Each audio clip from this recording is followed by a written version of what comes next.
Hi friends, இன்னைக்கு நம்ம பார்க்க போறது ஒரு சூப்பரான பால் பணியாரம் ரெசிபி தான். வாங்க எப்படி பண்றதுன்னு பார்க்கலாம். உளுந்து வந்து 3/4 கப் எடுத்துர்க்கோம். அதை 1 மணி நேரம் ஊற வச்சுக்கலாம். அதே போல கடலைப்பருப்பு, பாசிப்பருப்பையும் 1 hour ஊற வச்சிருக்கோம். அளவு வந்து எல்லாமே நான் மேலே கொடுத்துருக்கேன், செக் பண்ணிக்கோங்க. இப்போ 1 hour ஊறினதுக்கு அப்புறமா நம்ம கிரைண்டரில் ஒரு 1/4 கப் போல் தண்ணி ஆட் பண்ணிக்கிறோம். தண்ணியோட அளவு ரொம்ப முக்கியம். தண்ணி ஜாஸ்தி போயிடுச்சுன்னா நம்ம பணியாரம் கல் மாதிரி ஆகிடும். ஃபஸ்ட்டு நம்ம பாசிப்பருப்பும் கடலைப்பருப்பும் ஆட் பண்ண போகிறோம். இது ஓரளவு அரைப்பட்டதும் உளுந்து ஆட் பண்ணலாம். இப்போ உளுந்து ஆட் பண்ணிக்கலாம்.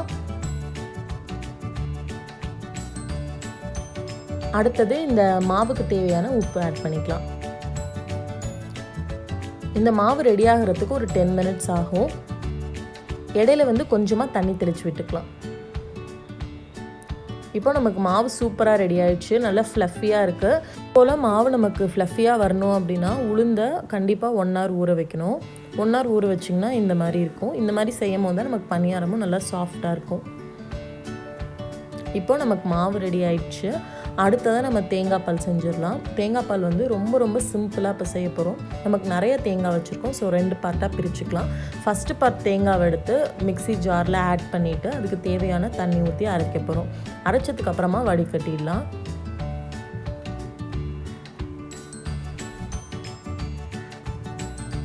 இப்போ நம்ம இன்னொரு பாதி தேங்காவை ஜாரில் ஆட் பண்ணிக்கோங்க. அது கூடவே ஒரு 4 ஏலக்காய், இந்த தேங்காய் பால் ஹோல் தேங்காய் பாலுக்கு தேவையான வெல்லம், கொஞ்சமாக உப்பு எல்லாத்தையும் சேர்த்து அரைச்சிக்கலாம்.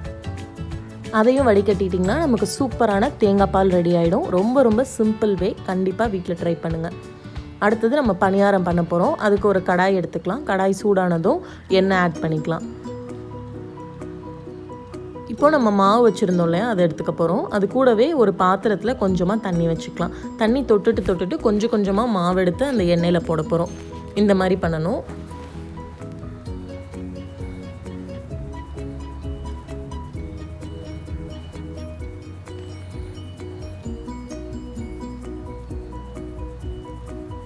ஒரு நிமிஷம் விட்டுட்டு திருப்பி போடுங்க.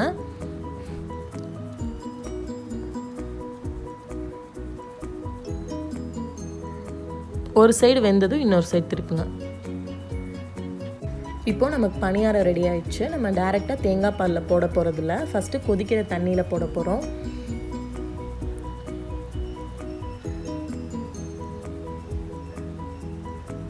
அந்த தண்ணியிலேருந்து எடுத்து தேங்காய் பாலில் போட்டுக்கலாம். தண்ணியில் போட்ட உடனே எடுத்து தேங்காய் பாலில் போட்டுடலாம். இந்த ஸ்டெப் எதுக்காக பண்ணுறோம் அப்படின்னா நம்ம பணியாரம் நல்லா சாஃப்டாக இருக்கும். அதோட அதில் உள்ள எண்ணெய் எல்லாமே இந்த தண்ணியோடு போயிடும். ஸோ தேங்காய் பாலில் போடும் போது உங்களுக்கு எந்த எண்ணெயுமே இருக்காது. பார்த்திங்கன்னா தெரியும், அந்த எண்ணெய் எல்லாமே இந்த தண்ணியிலேயே வந்துடுச்சு.